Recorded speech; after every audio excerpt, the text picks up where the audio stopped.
אבישי שואל איזה תחום עיסוק מתאים לו ומתי צפוי שיפור כלכלי. שלום אבישי. שלום.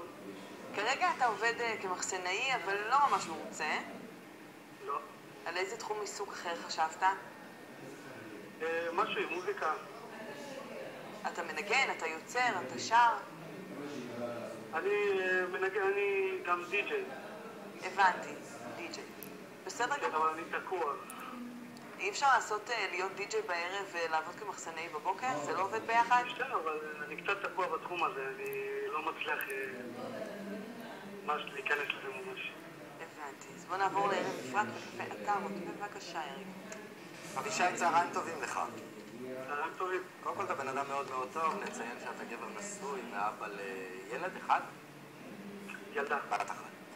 אז בדרך יש לכם עוד הריון, זה אני כבר אתן לך ככה, מה שנקרא טעימה ראשונה מהמפה שלך, זוגיות לעוד הריון, וזה כנראה יהיה הבן הזכר. לגבי המוזיקה, יש פה את קלף החופה, וקלף חופה ודי-ג'אים הולכים טוב ביחד כי זה אירועים.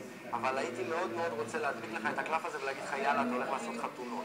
לצערי אני אומר לא, כי יש קצת עין הרע על הנושא הזה. ויש לך את זה בתוך הבית. כנראה שגם האישה שלך קצת מסרבת, או באיזשהו מקום הייתה מעדיפה גבר עם משרה בבוקר ולא משרה בערב. היא תומכת באמת? אז יש פה פשוט עין רעה זה אנשים שלא היו רוצים לראות אותך עובד בלילות, אוקיי? אל תשים לב לאף אחד. זה נשמע כמו האמא של אשתך. אני אראה אולי חמתך. כי יש לך את קלף הקוסם, וקלף הקוסם אומר שאתה כישרוני ואתה יכול כן לעשות מוזיקה ולנגן, אבל זה לא לקפוץ לאולמות הגדולים ולא ללכת על החופות כמו שאמרתי, אלא להתחיל ממקום של בת מצוות, בר מצוות, מסיבות, כנסים וכאלה. זה כן יכול ללכת, לא לעזוב את המקום העבודה של המחסנאי. יש לך להאכיל תינוקת, יש לך להאכיל ילדה בבית, ובדרך כמובן שיש עוד ילד. אתה כן תצליח, מומלץ גם לשנות את המקום אחסון.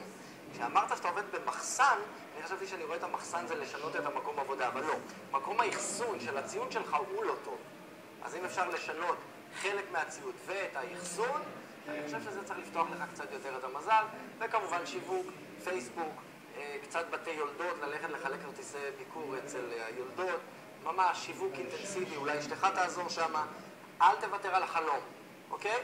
כי אם אתה יכול לחלום את זה, משמע אתה יכול לעשות את זה. כאילו לשים את הציוד שלי ושל הדי-ג'יי במקום אחר? כן. וגם להחליף חלק מהציוד. להחליף חלק מהציוד, להתחדש טיפה שנייה עם הציוד, אבל האחסון, המילה האחסון פשוט מופיעה לי פה חזקה, וחשבתי זה פשוט המחסנאי שאתה עובד, אבל לא, התקשרים אומרים, זה המחסן, הציוד, איפה שהוא יושב, שמה. יושב לי בסלון פשוט, הוא יושב לי ככה בסלון, אני מביט פה כל יום. כנראה שזה ממש לא טוב, אבישי, נכון?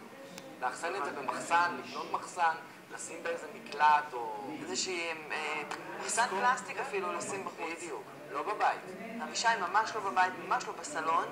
אני מקווה מאוד שתיישם את מה שיריב אומר, ושנשמע אותך בשמחות. רק תודה רבה, אמן, תודה רבה לכם. תודה רבה יריב.